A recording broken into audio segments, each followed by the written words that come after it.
ಕಲುಷಿತ ನೀರು ಸೇವಿಸಿ ಬಾಲಕಿ ಸಾವನ್ನಪ್ಪಿ ಮತ್ತಿಬ್ಬರು ಅಸ್ವಸ್ಥರಾಗಿರುವಂತಹ ಘಟನೆ ಈಗ ನಡೆದಿದೆ. ಗದಗ ಜಿಲ್ಲೆ ಶಿರಹಟ್ಟಿ ತಾಲೂಕಿನ ತಂಗೋಡ ಗ್ರಾಮದಲ್ಲಿ ನಡೆದಿದೆ. ತಂಗೋಡ ಗ್ರಾಮದ ನಿವಾಸಿ 9 ವರ್ಷದ ಕಾವ್ಯ ಸಾವನ್ನಪ್ಪಿದ್ದು ಮತ್ತಿಬ್ಬರು ಗಂಭೀರವಾಗಿ ಈಗ ಅಸ್ವಸ್ಥರಾಗಿದ್ದಾರೆ. ಈರಣ್ಣ ಕಮ್ಮಾರ 10 ವರ್ಷದ ಬಾಲಕ ಹಾಗೂ ಪೂರ್ಣಿಮಾ 5 ವರ್ಷದ ಬಾಲಕಿ ತೀವ್ರ ಅಸ್ವಸ್ಥರಾಗಿದ್ದಾರೆ. 15 ದಿನಗಳಿಂದ ನದಿ ನೀರು ಪೂರೈಕೆಯಾಗದ ಹಿನ್ನೆಲೆಯಲ್ಲಿ ತುಂಗಭದ್ರಾ ನದಿಯಿಂದ ನೀರು ಪೂರೈಕೆ ಮಾಡಿರಲಿಲ್ಲ. ಹೀಗಾಗಿ ಇವರು ಯಾವುದೋ ಸಿಕ್ಕ ನೀರನ್ನು ಸೇವಿಸಿದ್ದಾರೆ. ಕಲುಷಿತ ನೀರನ್ನು ಸೇವಿಸಿ ಬಾಲಕಿ ಪ್ರಾಣವನ್ನು ಕಳ್ಕೊಂಡಿದ್ರೆ. ಇಬ್ಬರು ಮಕ್ಕಳು ತೀವ್ರ ಅಸ್ವಸ್ಥರಾಗಿದ್ದಾರೆ. ಗದಗದ ಜಿಮ್ಸ್ನಲ್ಲಿ ಈಗ ಚಿಕಿತ್ಸೆ ನೀಡಲಾಗ್ತಾ ಇದೆ. ನೀರು ಸಿಗದೆ ಮಕ್ಕಳು ಸಾವನ್ನಪ್ತಾರೆ ಅಂತ ಹೇಳಿದ್ರೆ ಕಲುಷಿತ ನೀರನ್ನು ಸೇವಿಸಿ ಇದಕ್ಕಿಂತ ದೊಡ್ಡ ದುರಂತ ಬೇರೆ ಯಾವುದೂ ಇಲ್ಲ ಅನ್ಸುತ್ತೆ.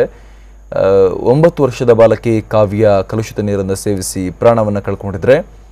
ಇನ್ನಿಬ್ಬರು ಮಕ್ಕಳು 10 ವರ್ಷದ ಬಾಲಕ ಈರಣ್ಣ ಹಾಗೂ 5 ವರ್ಷದ ಬಾಲಕಿ ಪೂರ್ಣಿಮಾ ಅತ್ಯಂತ ಗಂಭೀರ ಪರಿಸ್ಥಿತಿಯಲ್ಲಿದ್ದಾರೆ, ತೀವ್ರ ಅಸ್ವಸ್ಥಗೊಂಡಿದ್ದಾರೆ.